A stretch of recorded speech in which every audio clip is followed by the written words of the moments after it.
The family's about ready to arrive into the building right now, and if you want to hold it down for a little bit till they get seated in here, and we're going to go from there. Thank you.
Okay, you could be seated if you want. Thank you.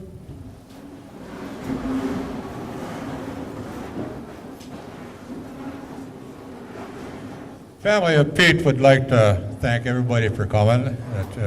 It's an honor to be up here talking for Pete. I've known him for a lot of years. So later on in the evening here, not evening, afternoon, but after we're done here, if somebody got stuff to say about him, come up and do it, because we got a lot I can talk about him forever. So we got 3 speakers up here. One other one is here, but I'll have to talk about him. Pete Walsh was 68 in Finland. He passed away on January 19th, 2023. He's born in Lewiston, Maine, which surprised me. I thought he was born in Finland. He's been here so long. In 1954, he was in Maine.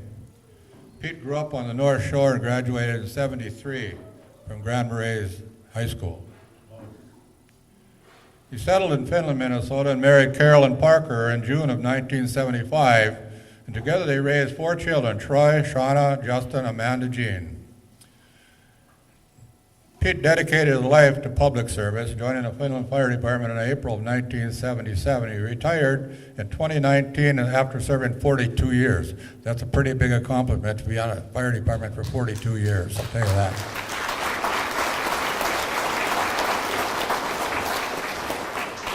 The bad thing about it took 42 years before he earned the title of Fireman of the Year in 2003. So he co-founded the Finland First Responders in 1986 and served till 2014. For those who served with him in the government, Pete was known for his sense of humor, always lightening the mood with a quick joke or story. I thought he did that all the time, not just once in a while sort of thing. In 2012, Pete was elected to Lake County Commissioner. He worked alongside of David Dill and Deb Johansson to secure funding for the Claire Nelson Center, which you're in right now. He also served on the Finland Co-op Board and Arrowhead Regional Development Commission. He is served by his siblings, Joe Walsh, Sandy of Florida. Ada, if I get this wrong, correct me. I'm never wrong, though, so don't worry about it. Ada Hill, Grand Marais, Bill Hackett and Carol, Grand Portage, Wendy Hill, Tim Vermont, his 4 children, 9 grandchildren, many cousins, nieces, nephews, and beloved friends. He was preceded in death by his mother, Harriet Walsh, in 2018. And I know Pete pretty well, and I know he really cherished talking about his mother. All the time he has stories about his mother. So we got a lot of stories to talk about with Pete a little later on, but now Pete is still here. He won't be ever gone. We all know that. He's been well involved in most every activity around Finland. So stories of that will come out.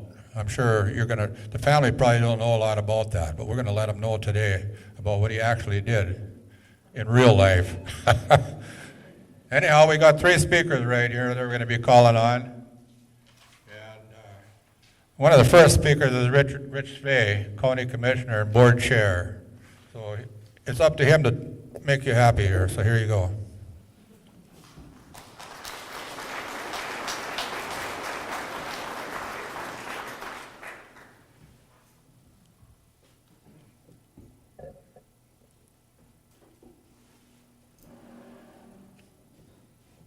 Pete once said to me, I didn't know until I was 16 years old that you could buy a rifle without a flashlight taped to the barrel.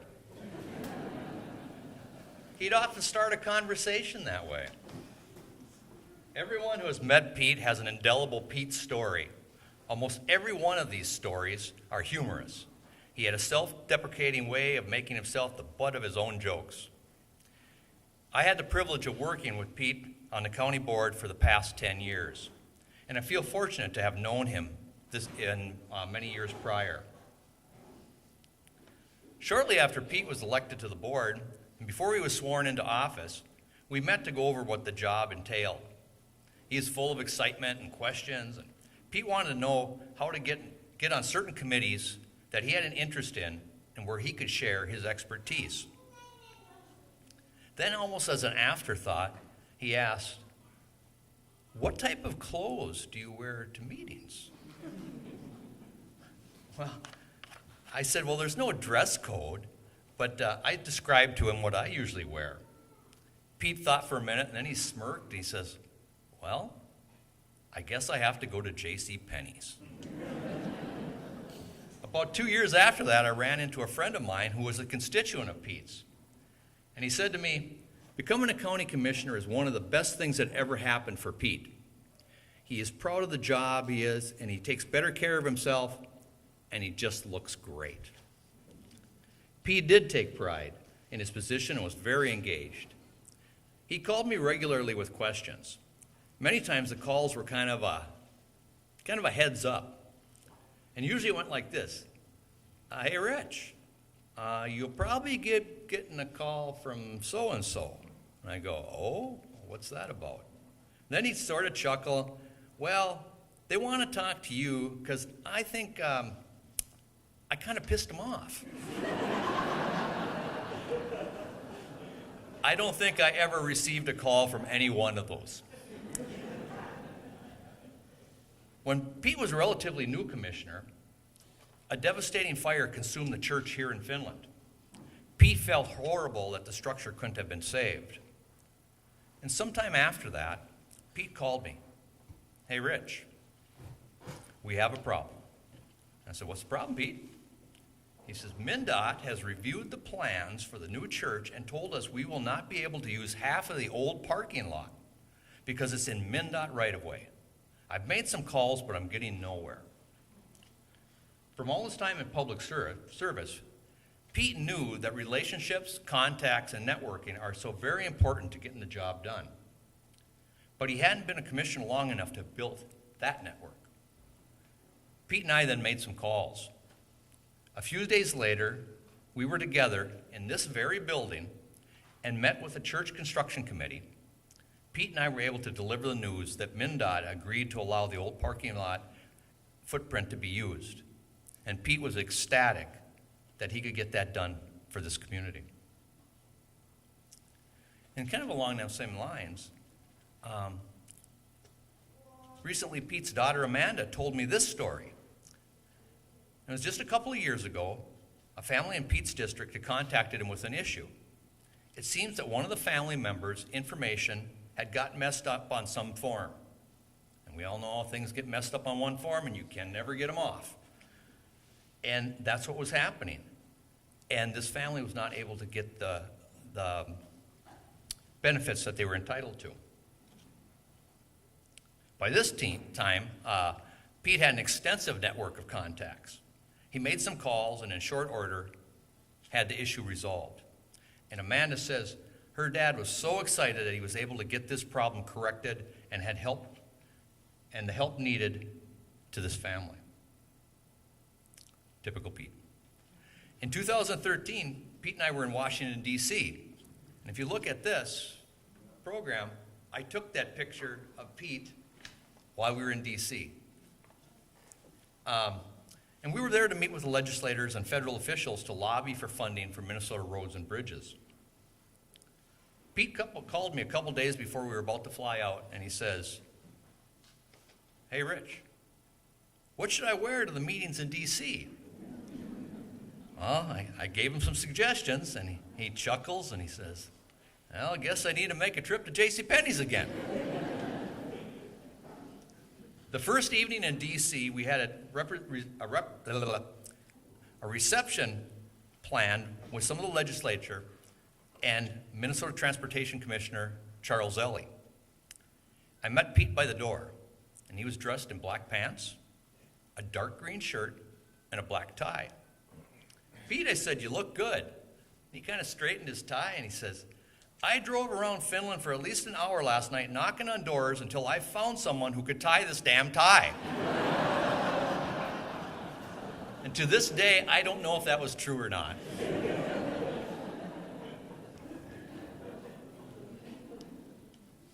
Pete, Rick Gutermont, and I were at the town hall in Isabella to meet with Governor Walz and Senator Amy Klobuchar and Tina Smith during the Greenwood fire.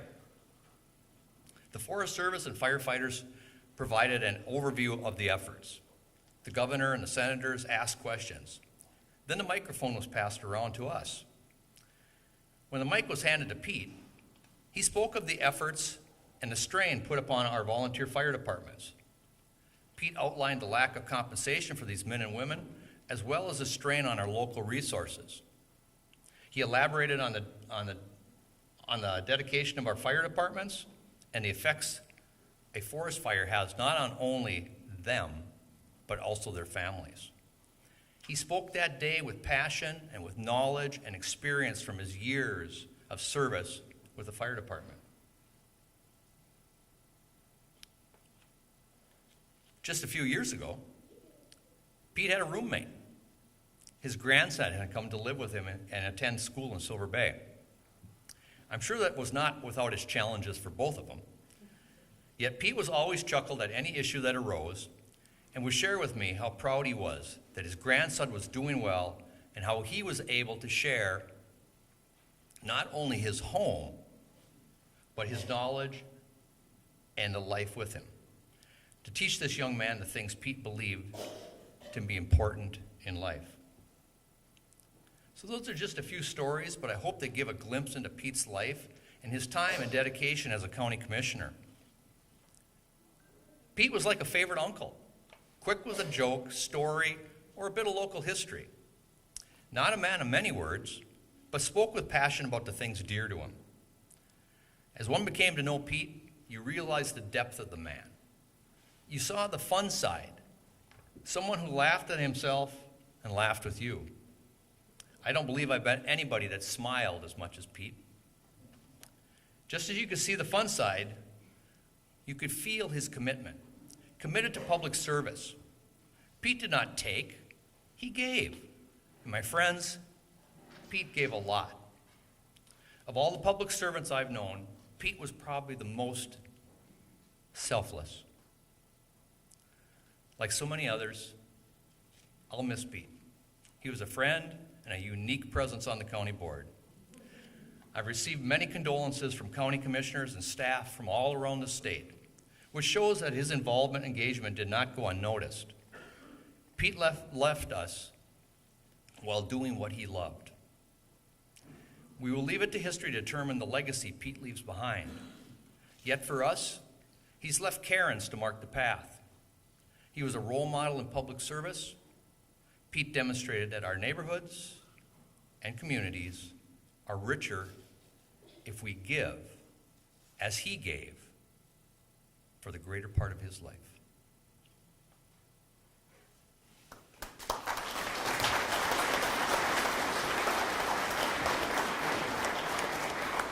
Thank you, Rich. Good speech. I got one little thing to say in between the next speaker is that Pete was not always the way he said he is.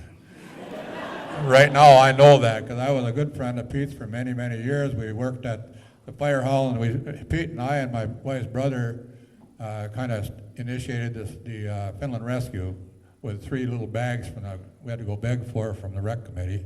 But anyhow, Pete was mischievous even before I even knew him because he's telling me lots of different stories.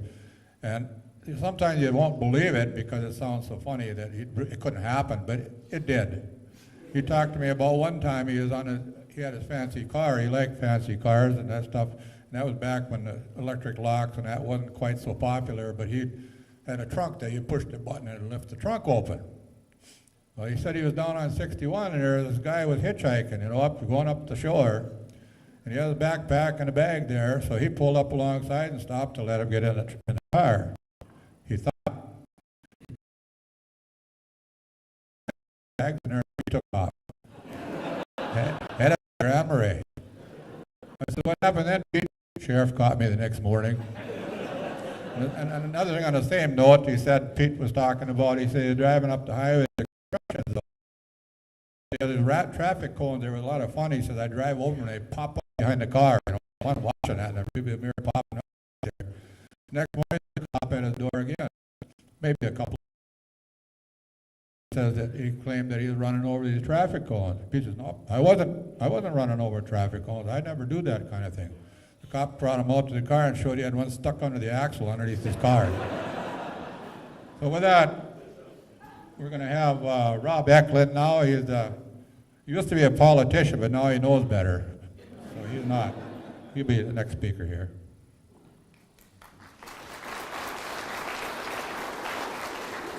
Thanks, Bob. Thanks, Bob. And Bob told me I had less than 2 minutes and I'd be cut off. But don't worry, I'm not used to doing this anymore, so it won't be that long. I met Pete, first time I met Pete, I think it was just before he was gonna take his job as commissioner, for Lake County. And he was gonna be on Arrowhead County's board with us, and he went to their Christmas meeting. It was, December 12th, or December 2012, I believe. And I was a little bit late, jumped out of my car, grabbed a cigarette, lit one up, and was chugging my way towards the door, and there's Pete sitting outside. He said, "Are you Rob Eklund?" And I said, "Yeah, I am." And he said, "Looks like you and I are the only two social outcasts left in the Arrowhead County Board, or Arrowhead County's group." I knew instantly we'd be friends, and even after I quit smoking, I still went outside with Pete to have a virtual cigarette just because I knew he enjoyed the company. So, because of this friendship, Pete, when I was elected state representative, Pete became one of my closest advisors. And with a district as big as 3A, you have to have a lot of those because it's a huge territory to cover. And part of the reason he was my go-to guy there is because you heard Commissioner Svei say this, his engagement in the community. He loved Finland. There was no doubt in my mind anytime that you talked to Pete where his heart and soul was the entire time was Finland, Minnesota.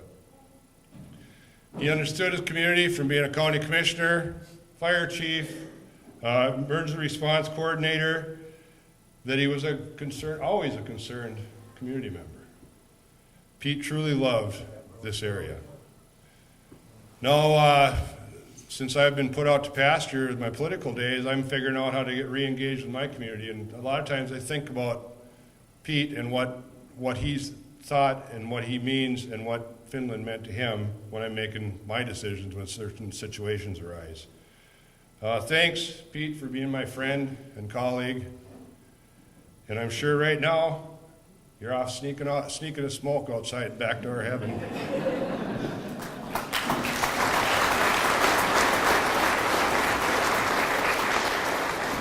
You can tell he's not a politician anymore because he didn't take very long. Otherwise, he'd be here till midnight.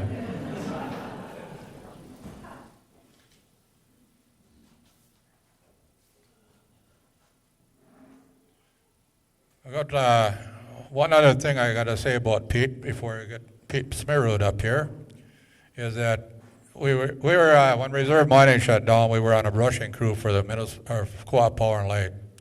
We had lots of good stories to tell about that, but there's the one that I can remember about Pete not having the dignity like he does with the political part of his business as a suit and tie, that he had to find somebody to tie for him. But we were down somewhere around Coal Point in that area, and we were brushing along Highway 61. There was a rock cliff there. And you got to picture this, because I can still see it in my eyes really good. Pete had his chainsaw, he had his hat on backwards, and he took his false teeth out and put them in upside down. He was smiling at the tourists coming up the road. I thought, what are they thinking about the North Shore?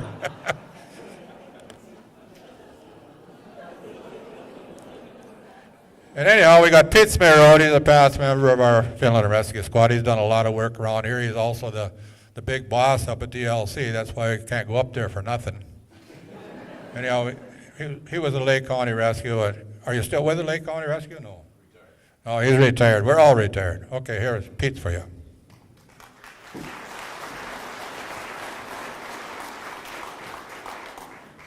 Thanks, Bob. To Pete's family, kids, my condolences, sincerely. I had the privilege of working together with Pete on Finland Rescue for nearly 25 years. And it's amazing to think about what being an EMT, emergency medical technician, means in the public service world. And it's different. It is different in a small town. It's different because the people who you're responding to are often your friends or family. And that takes a different type of person, especially to do it in the way that Pete did.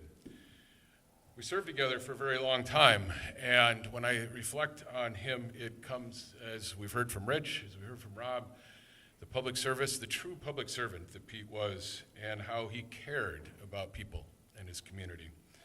And just about everyone in the community knew him. We all benefited from one of his jokes. It was that sense of humor and that very kind and lighthearted nature that gave him not only his identity, but a knack for taking care of all of us.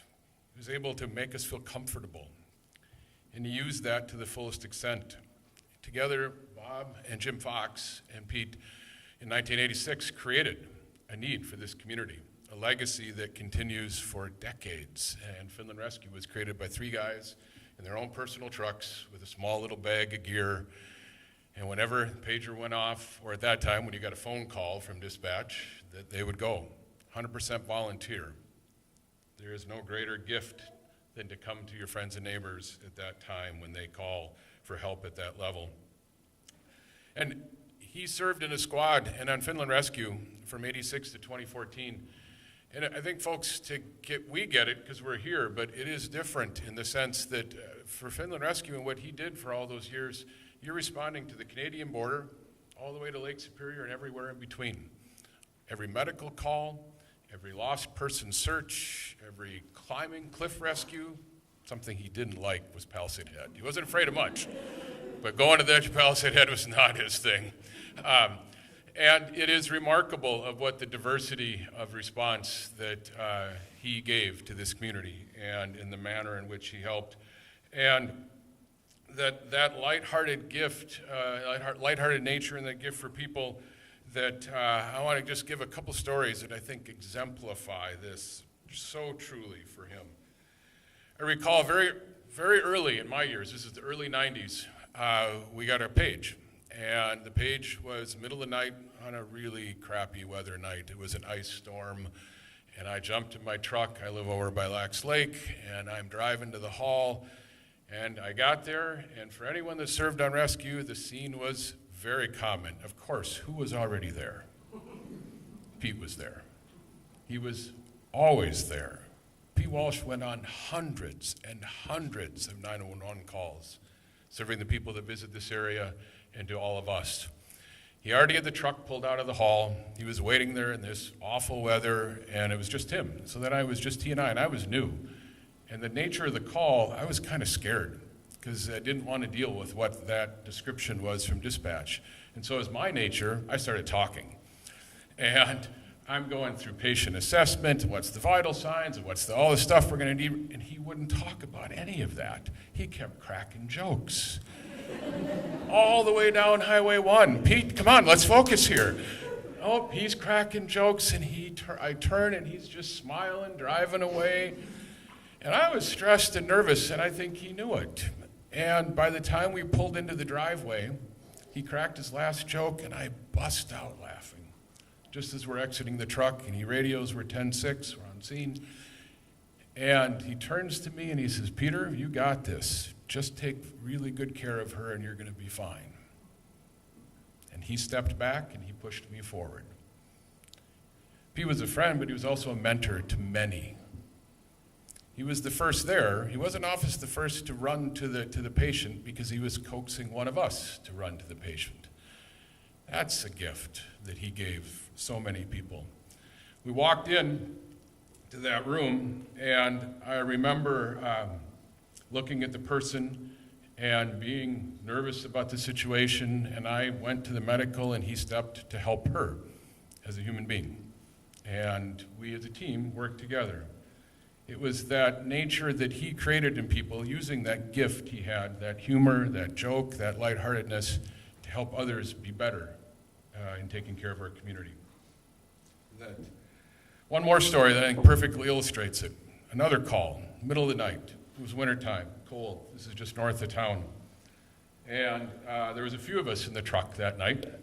And that you can imagine there's lots of things you do as an EMT.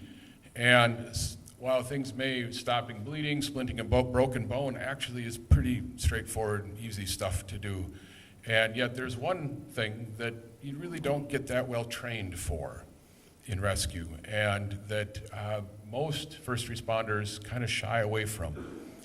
And that night, it clearly reinforced the difference between Pete and many peers that stood alongside him. For as we walked up the steps, you could hear the crunch of the snow. And Pete and I, by this time, had worked together for years. And so I was pretty comfortable with him. And we get there, and as we walk up the stairs, we walk in the door, there's 4 of us. We were met by a woman. And a elderly woman, her hand cupped over her mouth and sobbing uncontrollably. The kind of heartbreak, the kind of fear, the kind of pain that you can't really describe very well in words, but when you see it, you know it. And we all paused. And someone behind me went, whoa. And we all paused because, okay, who's going to step and take care of her? Well, you know who did. We all stepped back. Pete stepped forward. He turned. He said, you guys got him. I'll take care of her. And he stepped forward as she was just screaming, my husband, pointing to the back bedroom. And you just knew this is going to be rough. And we got back there, and we worked, and it was a little challenging. And we were finishing up, and the ambulance had arrived, the gurney had come in, we're doing CPR, we'd intubated the patient, and I remember thinking, oof, this is going to be hard for his wife as we come through the living room. I wonder how it's going out there. And just then, I got a smell that hit me. And I was like, what is that? And I couldn't figure it out. And I'm thinking, oh, I'm just thinking about wife and how she's doing, what's going on out there. And we're strapping the patient down, and we wheel into the living room. And there's Pete, sitting in the kitchen, one arm, one hand on the shoulder of the wife, who now is sitting at the table eating. The other hand of Pete was a frying pan. He just cooked eggs for her. He had fresh coffee on. I looked, what? But it exemplifies it. That person, that human being who was at the worst point of her life, the person she had shared her entire life, was dying right in front of her. And she could not hold it together. And Pete had that gift. He not only helped her through that, he caused focus, support, love, and caring for a person whom he didn't really know. And he could touch the hand on the shoulder, the crack of a joke, that smile, or just sit and make coffee and eggs for you and sit down and have a little evening breakfast while you're taking care of your loved one in the other room. I walked by and I mouthed to him, you made her eggs? And he just smiled. And yet as we walked by, she didn't cry. She wrapped her arm around Pete's, leaned into him. He put his arm around her. And she just quietly watched as we walked through the last time that she saw her husband.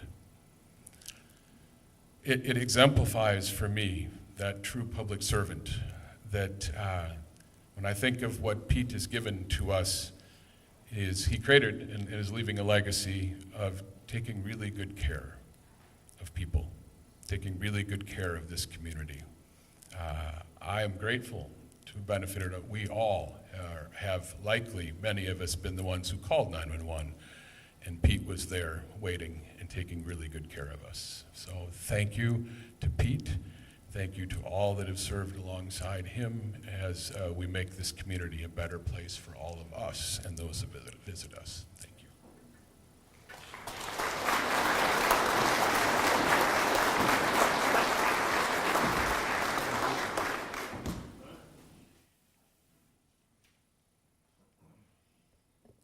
All these guys are taller than me here. I don't know what's going on here. Now we got Mark Schlangren in the audience. He's the chief of the fire department in Two Harbors. Are you here? Or is he hiding? Anybody know? Is that him coming up? He said he wasn't going to talk, but this isn't going to happen. Not here. But one little story before he gets it, so you can calm down a little bit after he's up here, is about how many here know that Pete Walsh was a hero other than the rescue squad and the fire department and the county board and all these other things he was in. How many know about him being a hero? You know about the hero, right? The only one, and she's in the family.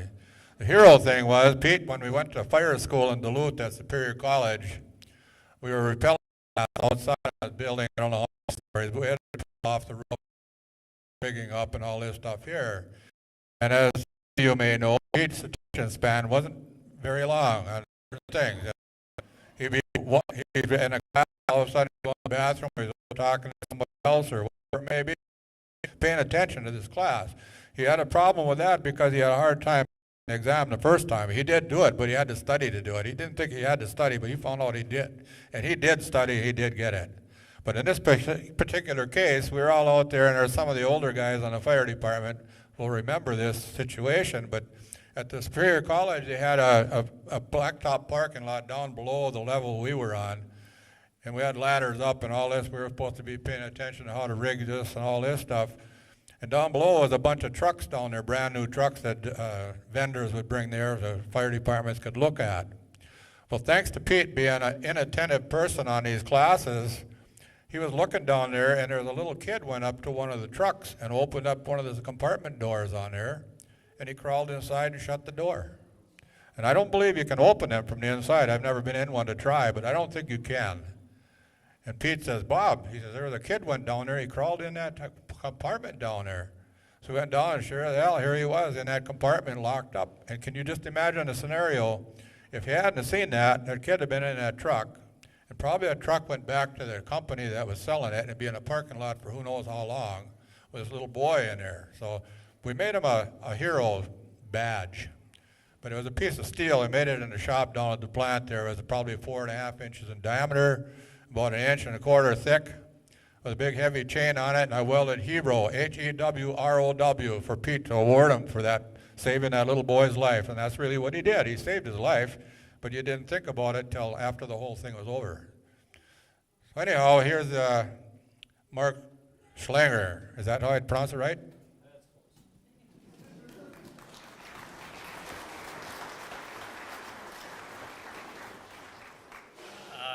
I met Pete back in 2002 when I moved to the area, and the funny thing is the story of the flashlight on the rifle was one of the first stories that he told me as well. That was how he introduced himself. But his open personality and his eagerness to talk about fire service led to many conversations.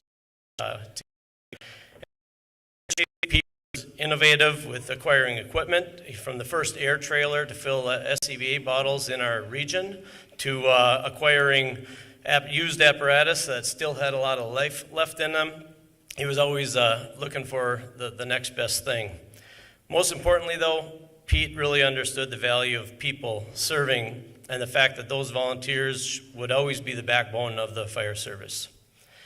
I remember the time I stopped by to talk to Pete, and he shared that he might run for county commissioner. And he was going back and forth about it, but he shared that if elected, he would simply serve the community by listening to concerned citizens. And in his words, he said, that doesn't sound too hard. Sorry, Rich. He figured that it was right up his alley, and he'd give it a try. And I don't think he ever looked back after that first term.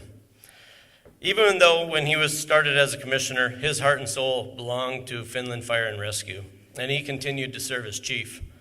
One time when he was talking to me about how long he would remain as chief, he simply said in typical Pete fashion, he said, you know, when you're at the top of the ladder, sometimes it's hard to step down.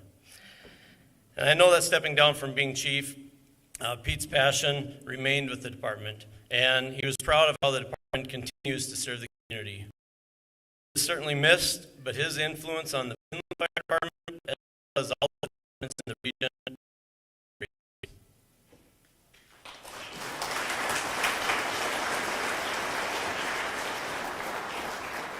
Good thing I didn't check it out and got up here, because that was good. Give him another hand, because that'll show you he's really all right, you know. One little story here before we're going to do, we're going to have the firefighter's prayer right after this little talk here. Pete and another person here, I think Paul Hartshorn's here, and myself, Reserve Mining shut down, and we were on a brushing crew for the power company. I've talked about that before, and his story about his teeth upside down sort of thing. And we were brushing around Finland here, and this is kind of embarrassing to all three of us because we were all on the fire department, and we were in the we had our lunch break, and we didn't have the big building we have now. We had just a small building, a little tiny room in the back, and about 3 trucks packed in the building. And we were eating our lunch in there, but we had a barbecue grill in there, so we wanted to put some stuff on the grill. We were in there BSing for quite a while in there, and pretty soon the son comes in, bangs on the door, and a fire in the fire hall. Here it was, our food was cooking on the grill, and it was flames 5 feet high in the air. We had to get a fire extinguisher and put it out in the fire hall. We're firefighters in the fire hall, cooking and burning the place down.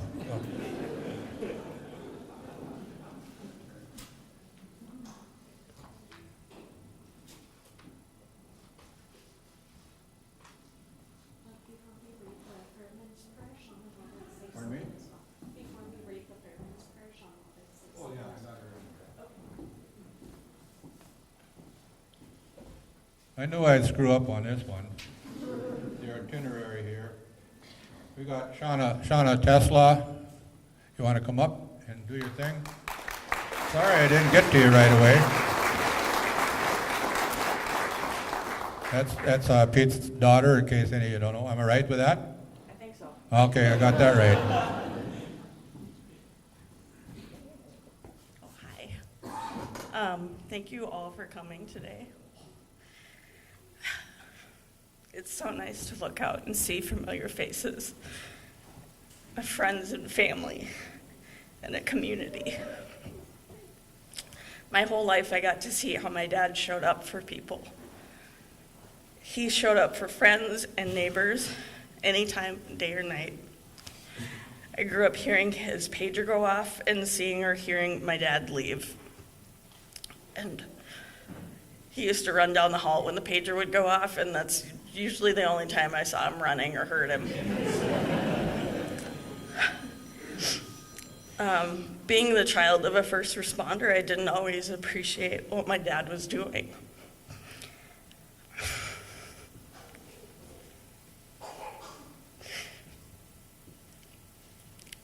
I wanted him to be an always dependable ride to town so I could see my friends. I wanted him to take me fishing with his mom. And what I grew up watching was someone who served others. He listened to people who had burned other bridges, people who needed second chances, and people who needed a place to crash. And over time, I grew to appreciate all he did and was willing to do for others. We talked more and more about the common good, showing up in the ways that we can, doing the most good for the most amount of people. We talked about politics and policy, and he made some interesting points. And though we disagreed on some things, I knew my dad was working towards a better world. We had long conversations, they were rather involved, and it was surprising for someone who had his Pete-isms. You don't get racehorses from jackasses.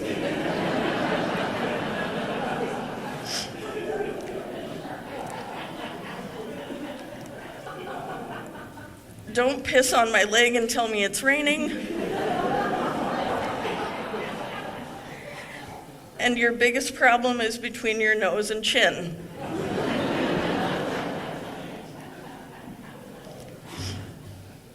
If all you got to know from him was his bad jokes or his Pete-isms, you missed the best stuff. For me, my dad showed up when I was ornery. He showed up when he was ornery, and on very special occasions when we were both ornery. He talked me through many times of raising a sassy and demanding daughter. I don't know how he knew, but my dad was helping me be a better mother to my kids. And I'm gonna miss his sometimes unconventional parenting advice.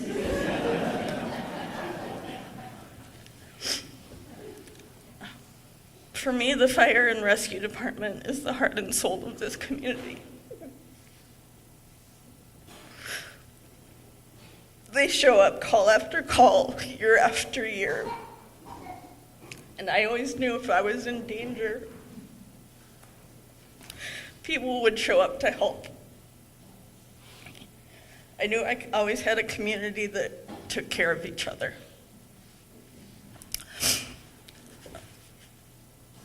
So, one of the times that I experienced the fire department showing up, there was a fire hall dance.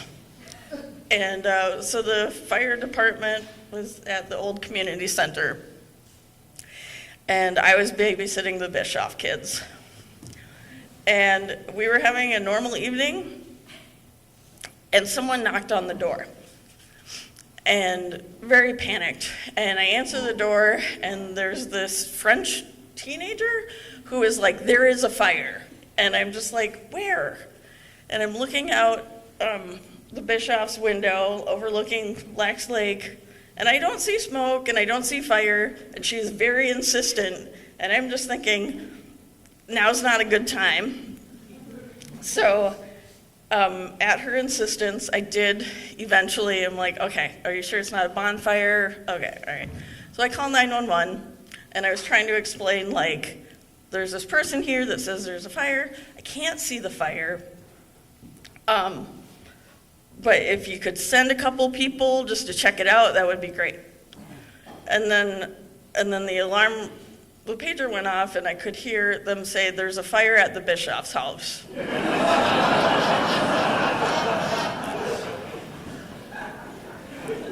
And I knew I'd be seeing my dad very shortly. And I was trying to correct them, but I'm pretty sure they got in the trucks quickly. So I then just waited for every firefighter to show up. And then the French girl left, and then I had to insist that this person existed. And I never found out if there was a fire or not, really. But people showed up then. And I knew they would show up. And thank you for showing up right now. Thanks.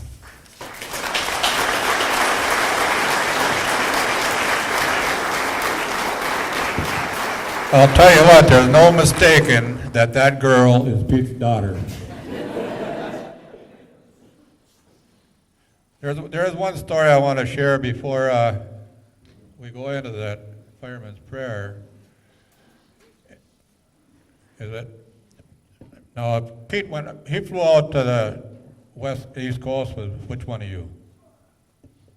You flew out on a trip with Pete? You? Okay. Well, I flew out with Pete once too. Pete, like I think it was, what's his name here? Schlangen said that Pete was interested in vehicles that were better than ours, and that new one in Finland. One of the first trucks we had that was really a decent one, that had stuff on it that we didn't know how to run, was in Chicago. Well, how do you go there? Well, me and Pete were going to fly to Chicago and meet the salesman down there and pick up this truck. It was from Collinsville, fire truck. It was a pumper tanker truck, and a really nice truck for Finland for that time of the year, and that time of the age anyhow. So we got down there, but before we went there, Pete was talking to the salesman and says, well, we're flying from Duluth to Chicago, big Chicago airport. How will you know us two guys are from Finland? How are we going to get in touch with you there? Well, he says we shouldn't have too much trouble figuring out two guys from Finland in Chicago. Well, he did find us there right away. Surprisingly, I don't know if it's because of the sorrels we had on in the park or whatever it was. It was some suspicious thing. I don't know what it was. But we went in with him down to the factory where the truck was. But it wasn't a factory, it was a warehouse or whatever. And the thing that scared us from coming from Finland, when we go there was a big brand new brick building. They had tore down the slummy area of Chicago and built this building. There wasn't one window in it, and he had to use security to get in it himself, and he was the president of the company. So we went in there, and he was going to show us this truck, and we took it for a little ride out in the street. And when we were done, he's going to take us out for dinner. You know, one of the amenities of going with these people, you know, you get big business, you can get free food. Anyhow, we went out and took the truck for a ride around the block and come back, and I said, well, it was kind of a ramp going down from the building to get out to the street. I said, well, why don't you just leave the truck down here on the street, and then you don't have to go and eat, and you come back, and you don't have to back it back up the ramp. No, he said, you don't want to do that here. He says, if we went out and eat, you come back, there wouldn't be nothing left of the truck. The wheels would be gone, the tires would be gone, everything would be gone. So he put it back in the building. We went out and ate, and that's tough, and we didn't know where the heck to get back on the freeway there. So he said, I'll tell you what, he says, I'll lead you down to the exit to get onto the freeway. You just follow me, and I'll hit my brake lights and let you know there's your turn. I'll put my turn signal on. And I was driving at this time. We got to that exit, or that ramp to go down on the freeway, and he hit his brakes, put his turn signal on, and I was going to hit the horn and thank him. A siren went off. It was hooked to the horn button. We didn't have that modern convenience in Finland, you know. So here, everything's pulling off the side. We got down on the freeway with no problem at all. It was all clear. Well, then we drove on, and we were going to stay in a hotel or a motel in the Dells, Wisconsin on the way back. And they always want a plate number for your vehicle when you check in there. Well, we checked in, told them we had a fire truck. We don't have a license plate. They thought we were giving them a bunch of crap, but we weren't. We were telling the truth. Finally, we had to put down fire truck as a license plate number, and they were okay with that. So we got that. And then we left, and we got back to Two Harbors driving. And I was driving this time. We were trading off, but somehow these things happen when I was driving. We decided to stop at the Dairy Queen in Two Harbors to have an ice cream cone. It was about in the afternoon, 3, 4 o'clock, somewhere in that time. So we pulled off, and Pete was going to get out to go over to the Dairy Queen and get us a couple cones so he could eat on the way home. Pulled off right by the Dairy Queen on the curb there. You're familiar with it. And he went in and got us a couple ice cream cones. When he come back in, he grabbed a hold of the dash to get in. And unbeknownst to us, there was a dimmer switch type switch on the floorboards that's on a siren. And he got in, he had his foot laying on that button on the floor, and the siren just wailing, and cars are pulling off with 61 all along through Two Harbors. So we got away from the curb nice and easy that time too. So we got the truck back anyhow. So that's it.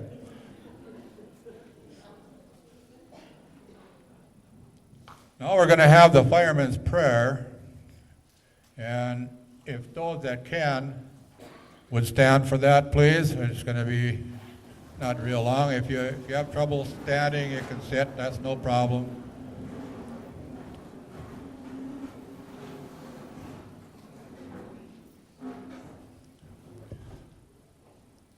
Fireman's prayer. When I am called to duty, God, wherever flames may rage, give me strength to save a life, whatever be its age. Help me to embrace a little child before it's too late, or save an older person from the horror of that fate. Enable me to be alert to hear the weakest shout, and quickly and efficiently to put the fire out. I want to fill my calling and to give the best in me, to guard my neighbor and protect his property. And if according to your will I have to lose my life, bless with your protecting hand my loving family from strife. Amen.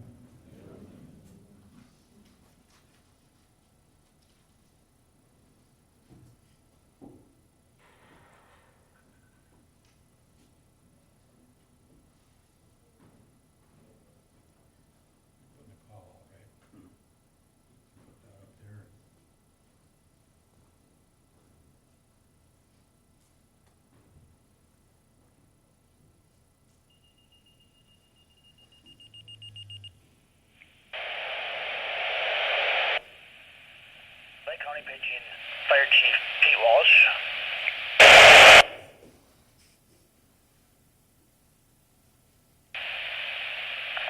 Lake County to Fire Chief Pete Walsh.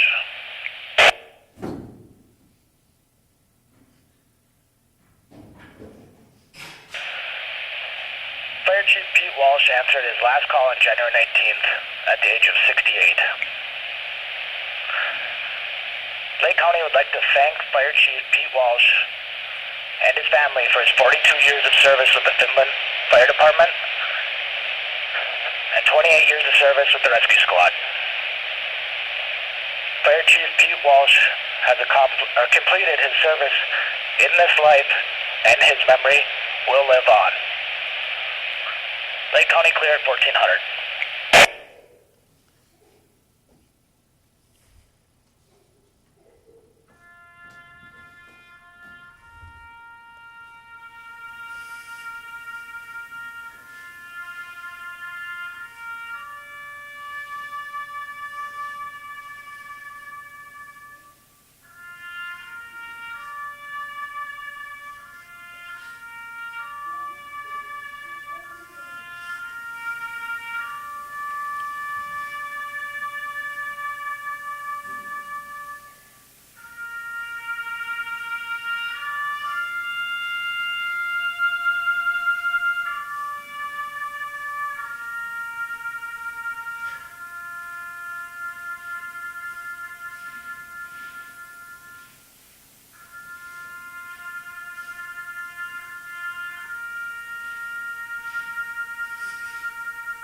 You may be seated.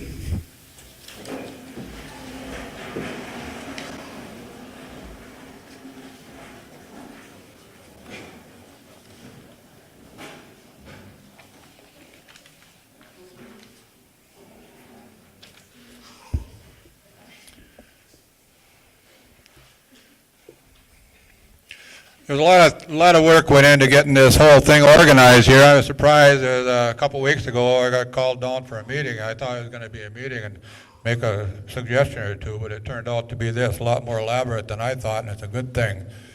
And the family of Pete want to thank you, I'm sure, of everybody that showed up and all this stuff here. And let's see here.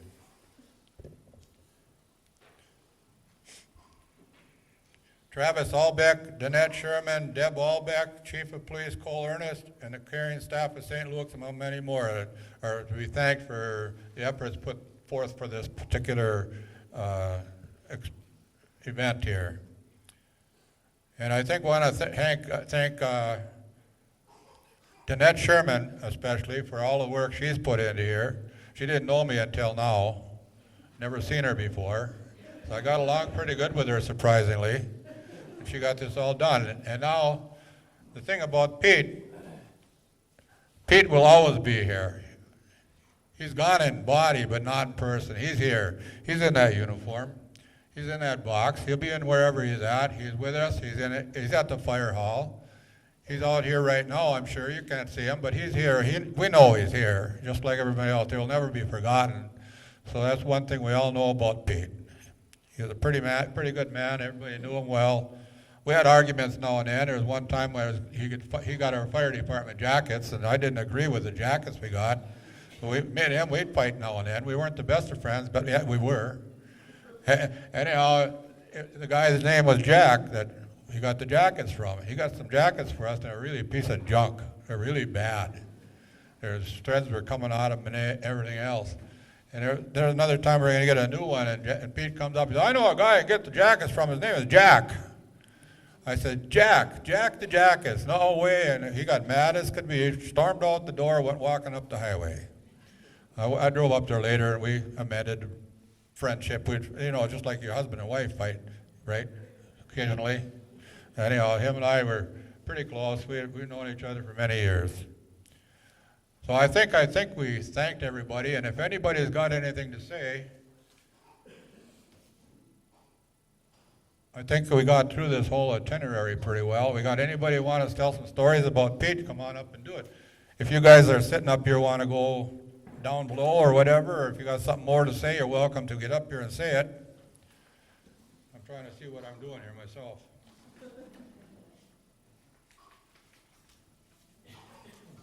There's another one little story I can tell you about Pete. Hard to believe. We're on this power line again, like I'm talking about, and I know Paul Hartshorn's here. Is he? Where's Paul? Right back in the corner. Him and I and Pete were on this brushing crew, like we've talked about when reserve shut down. We worked everywhere possible, and we had chainsaws. And Paul Hartshorn had a brush saw. That was Pete's favorite dig. He liked to pick on people, and that was one of the people he was picking on was Paul Hartshorn. And it was a bad time to pick on Paul because Paul was trying to quit chewing snus. And he lived down on the Little Murray Road with a trailer, and he had two little kids that were pretty mischievous. So he wasn't always in the best of mood. And I was talking about me and Pete with a chainsaw cutting trees, and he was talking about, here's Paul Hartshorn, and Pete was talking about that brush saw. Wing, ding, ding, ding, ding, wing, ding, ding, ding, ding, wing, ding, ding, ding. He wouldn't bend down. And he wouldn't cut anything big. Me and Pete had to do all the cutting, so he was talking to Paul about that all the time. And Paul finally is getting irritated down the Lax Road, and we're going down there, and Pete's picking on him, and he says, we're going to Chicago. Paul says, we're going to drive to Chicago. We're out of here. He's as mad as could be. The next morning, we see him at our place. We meet there for coffee. And he comes up, I sat down and said one word to him. He says, my wife told me I'd either kick your ass or quit. End of story. Then I come to find out that because he was trying to quit chewing snus, he went home after work that one day, and his kids were trying to help paint the skirting on his trailer. But not only that, but they painted the screen door, the screen, and everything else on that thing. So he wasn't in a happy mood. That's where that all came about. And then on the same crew, we were down on along between, near close to Silver Bay, and Pete should have never been a logger, because he's cutting a bigger tree than he should have, big old birch tree down by the power lines. And all of a sudden I hear this noise, I see Pete scrambling up the bank. He had beavered it across all the way around the outside of that tree, a big birch tree, and it fell on the power lines. And the green branches were burning, and it shut down the whole North Shore. And here's Pete scrambling up the bank, so that's his logging experience. That's about all I've got right now, so if somebody wants to come up and tell a story about him or talk about him, and everybody, there you go, here's the guy coming up.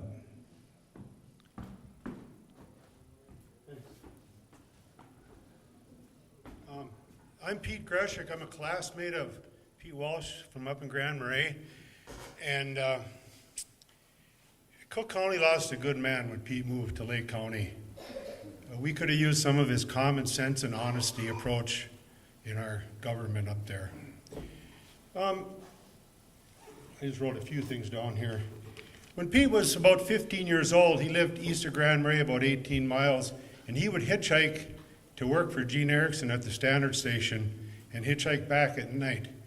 And I think Gene must have floated him a little loan, because he didn't work there too long, and he turned 16 and he bought a nice yellow Cutlass.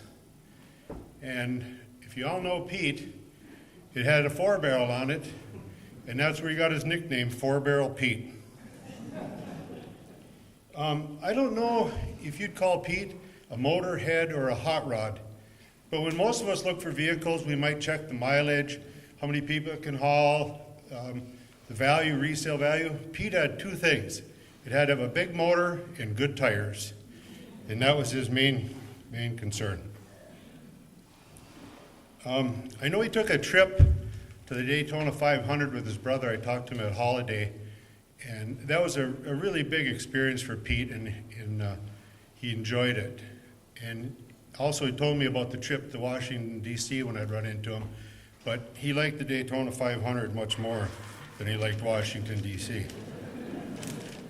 When Pete worked at Lutsen Resort Maintenance, I was doing the septic pumping there. And one particular story, I remember we were working on this big, deep manhole. We got to the bottom, and it had come apart.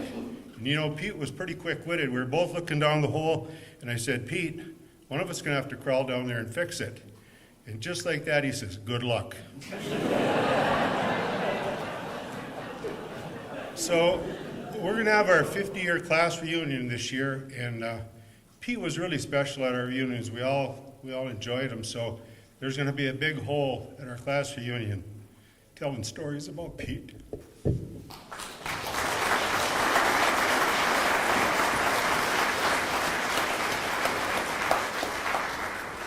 Does anybody else care to come up and share some of it? There you go, come on up. Don't trip over the Kleenex box.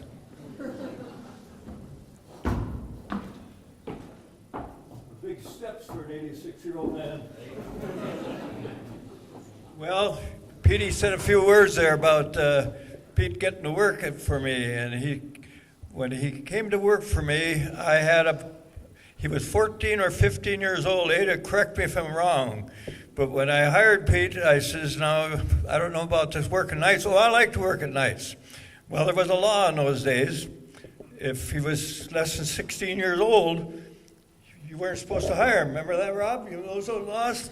Well, anyway, we didn't pay much attention to it, and Pete went to work for me, and pretty soon he was working at night, and when he got this car Pete's telling about, he was bringing a money bag up to my house one night, and I live on a pretty good-sized hill.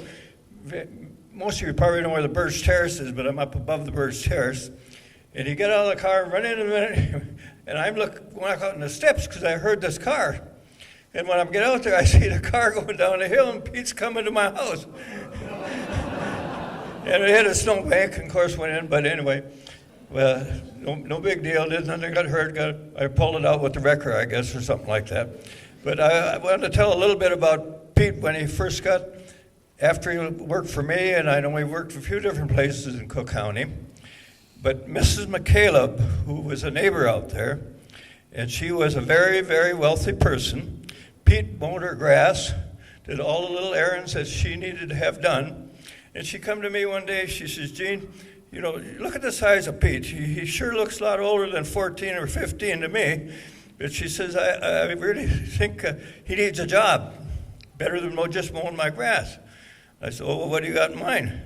Well, she said, I tell you what, she says, if you'll hire Pete and give him a job, and if you don't think he's doing a job good enough, I'll pay his wages for him to work for you. And Mrs. Michaela, as Ada and a few of us know, she had a father-in-law. They were very, very, probably one of the wealthiest families that ever came to Cook County, but she really loved Peter, and she wanted to make sure that Peter was taken care of. So I gave him a job, and anyway, he worked, and all of a sudden he worked a couple other jobs, and one day I get a phone call, and a woman on the phone says, is Gene Erickson there? And I said, yes, you're talking to him. Well, she says, I'm with the personnel services at Reserve Mining Company.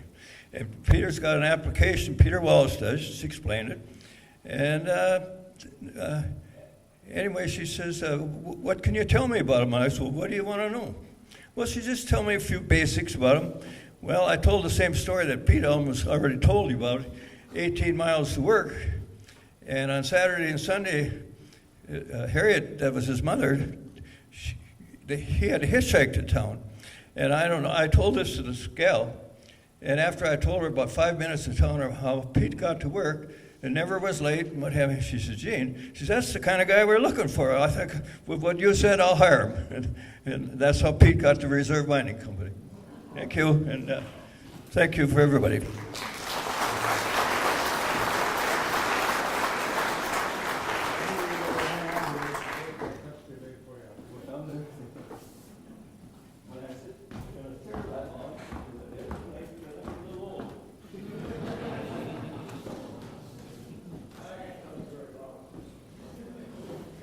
How old did you say you are?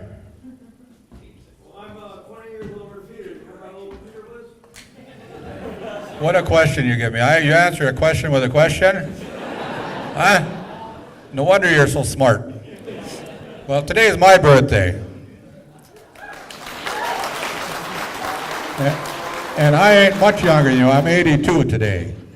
So there you are. I made it down the stairs and had to help you. That's what I want to give you a bad time about. Here we go. I got another guy who wants to give you a bunch of BS. This is true BS. These guys were talking about cutting brush back in the day, and Pete was a good friend of my ma's, and she said, well, Pete's got a job for you, because there weren't no work nowhere. I make $5 an hour cutting brush with Pete. $5 an hour, I'm on it, man. So I go, Pete picks me up in the car. What are we going to do? He said, we're going to cut brush for the power line, power company. So he picks me up, and he said, now remember, we're only getting $5 an hour. We pulls up, he says, first we got to put some signs out. I open up the trunk, thinking there's going to be a chainsaw, some tools in there. Full of signs that say, Walsh for commissioner. And we're going to put some signs up. So that's what we done for the first couple days anyway. Got to know him pretty good.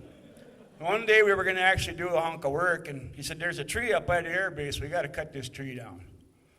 And this goes back to the story Bob told, similar story. Loggers that we were, there's one tree and one power line. We dropped the tree on the power line. We put the power out from Isabella to Finland, or Finland, Isabella. And I was scared like hell. And he goes, I said, well, now what do we do, Pete? He says, you go home, I'm going to go get yelled at. That was Pete. Thank you.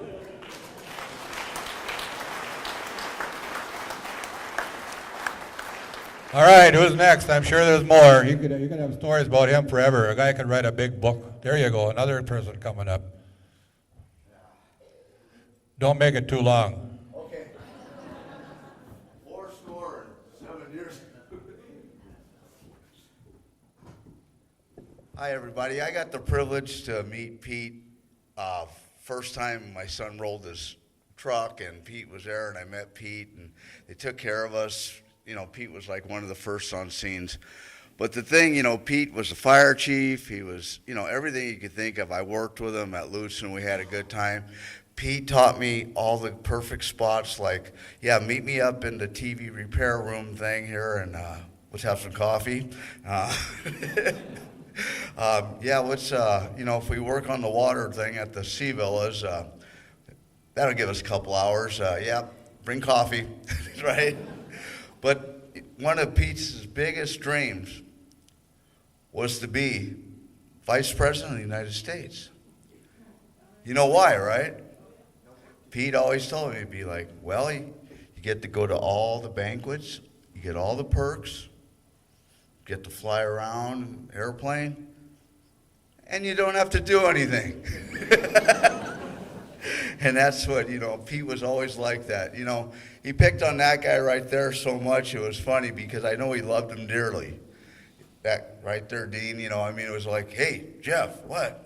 You know what Dean did yesterday? I said, yeah, I was there. But he did love you, man. And he loved everybody he worked with. Pete, his heart was this big. And I just love the guy. And I usually don't cry at a lot of funerals, but I had my chance today because I missed the guy. He was something else. Thank you all.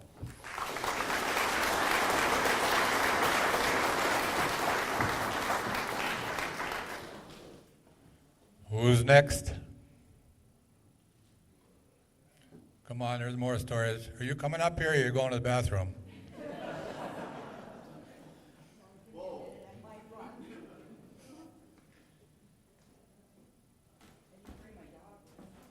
got that little white dog? Yes, I do.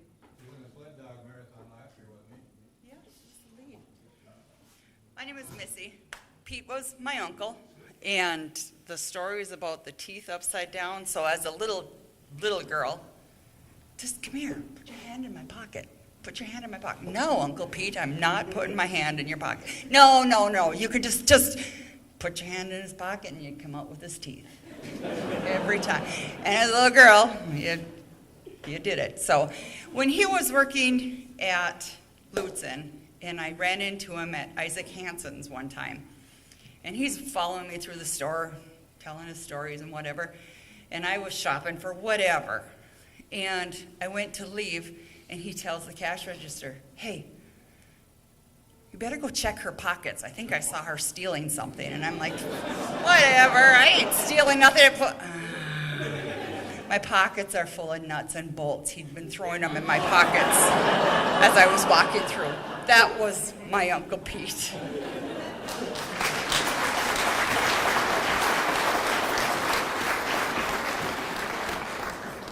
I'm sure there's someone else yet. Nobody? Last call. Well, I want to thank the family and Danette for having me as a MC or whatever you want to call it. Are you coming up? You're almost too late. I know. All right. Take the thanks back. I'll get it later. The first time I met Pete, I'm not originally from here. Sorry. Pete is the reason I live here. He's the real reason why I stayed, because he showed me what this community is really about. When times come tough, everybody bands together. And it brought me close to home, because that's the way my community was, and still is. And a big part of this community is gone. Because when you came down on rough times, all you had to do is call Pete. Hey, Pete, how do I fix this? How do I get this fixed? Or how do we make things better? Pete was that one phone call, no matter what. If he didn't have the answer, he would find it for you, no matter what. Pete was a very wonderful and great man, and is dearly missed by so many, as you can tell today. And there's some people that are probably not even here because they weren't able to come. But Pete was a big part of this community, a very huge part. And he will be very, very missed. Pete is the reason that the fire department is the way it is, because he got it started. And the same with rescue. Pete always had a joke no matter what. you would just try to have a serious conversation with the man, and he always had a joke for something. But he was a great man, and I miss him dearly every day. I really do.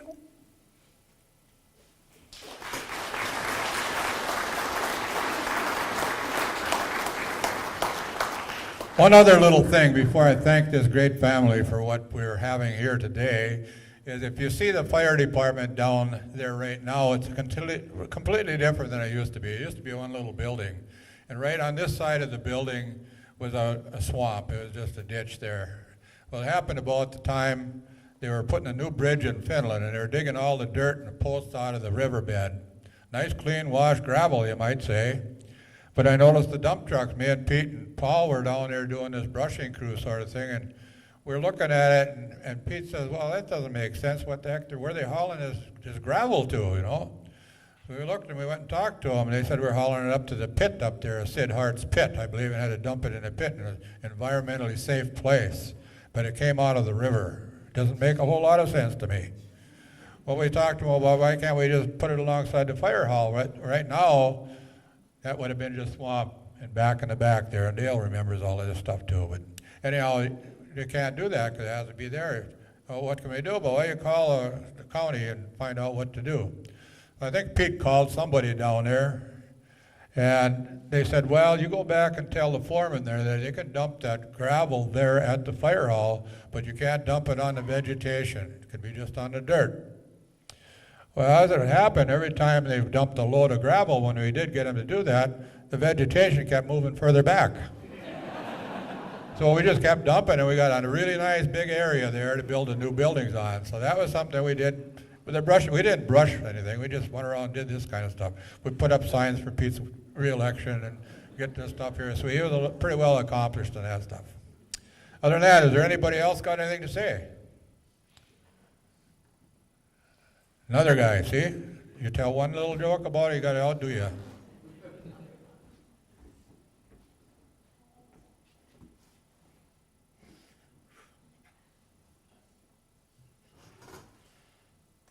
Man, this is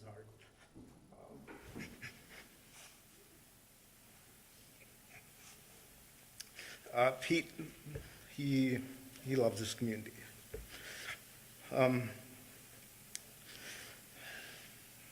So yeah, he was constantly going on rescue. Well, half the time it wasn't actually going on rescue. He was actually having his pager go off so he could escape family reunions and crap like that. He was prolific. It was something special. But yeah, he would come back, and you could always tell how the runs went. He was either like he'd be happy, he'd be talking about, yeah, we did something good, but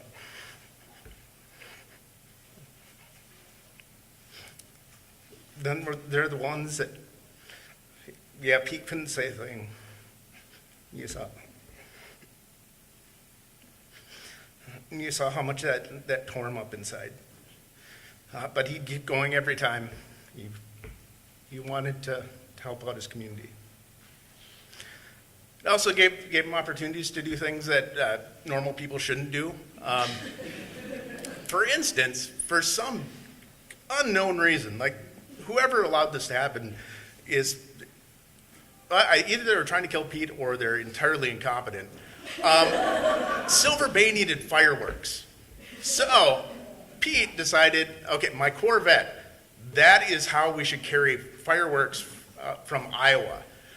So yes, speeding the entire way and riding with him.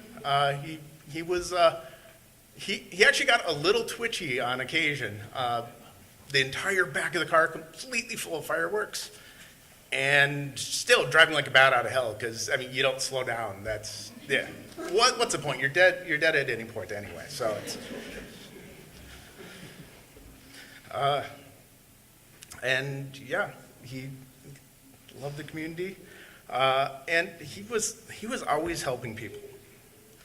Not only was he always helping people, he never wanted thanks for it. I remember one morning, so My siblings remember the paper route. 100+ mile paper route. So you were in a confined space with Pete for a good 8 hours over the middle of the night. It was special. Yes, Pete was not the most patient man, and he was driving, and so middle of the night, winter, maybe you couldn't stop. Yeah, it was an experience. We lived through it, and that's actually a big accomplishment. So one night, I know Pete had a run the night before, and it was one that it's one that you knew. It's one you knew that got him. So the end of the paper route, we come home. He's like, grab a shovel. Okay, what are we doing? Don't worry about it. So grab a shovel. I go over to one of our neighbors. Apparently the woman had lost her husband, and he's like, and it had just snowed, and he's like, yeah, we're gonna clean up around here. So 6 a.m, we go, we do all the shoveling, and he's like, yeah, let's get out of here before she wakes up. He never wanted.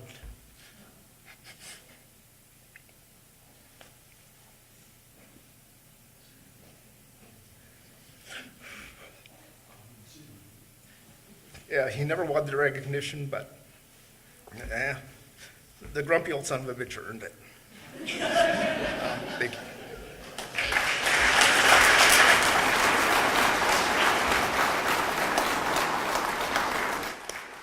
Is the food the next issue?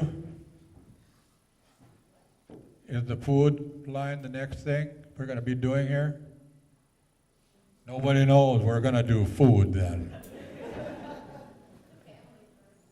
Anyhow, I want to thank Danette. She's done a lot of work on organizing this with the family here. And give her a big hand.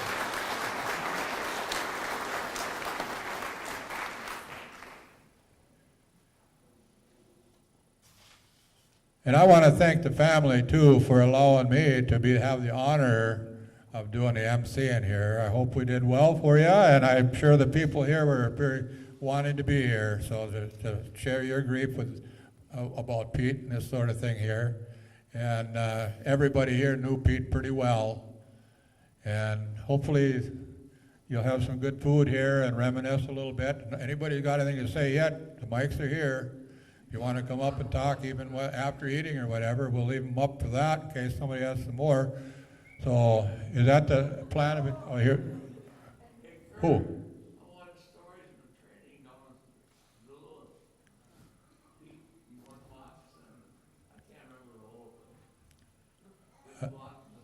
Oh, you're locked in the sauna? Yeah, Pete was locked in the sauna. Well, you were there, weren't you? You're locked in the sauna and couldn't get out? When they went in, they weighed 320 pounds. They come out there about 180. But they had to have this, you had to have the people of the hotel come and take the hinges off the door? Is that right? Yeah. And Pete was in there that whole time with you? Holy man, everybody in that family knows how that can be.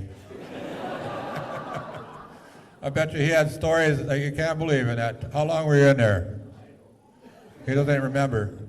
It was a while, though, in order to take the hinges off, because most of the people in the motel don't know how to do that. Yeah, you've got to go out and get a carpenter. Well, the carpenter's locked in the sauna, I'm sorry. Well, as far as I know, I guess the food thing is the next thing. If you want to form a line, I think the family should be the first ones to go in that line. And everybody else will follow when they're through there. The fire department get their butts off the bun warmers over there. And allow that both sides of the table are open, but the family is going first. I thank you for attending.